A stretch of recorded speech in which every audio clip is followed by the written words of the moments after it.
We are in the Fernery, which is one of the most beautiful spaces that's been completely restored here on the Kansas City Art Institute campus.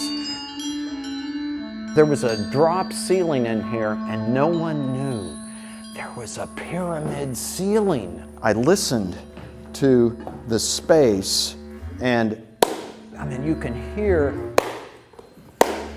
the acoustics are so nice.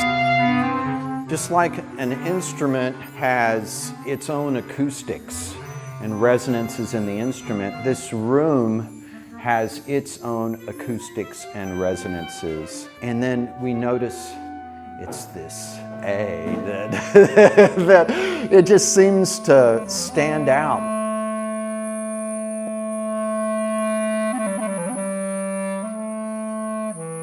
Like you don't have to play it as hard for it to resonate.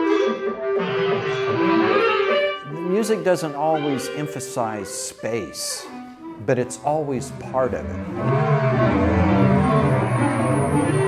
The non-parallel surfaces of the pyramid, mystical reflections that come from them are so nice and even. That's part of the idea of vertical form is, these harmonics that go up. Light comes in here to not only provide sustenance for humans, but for ferns.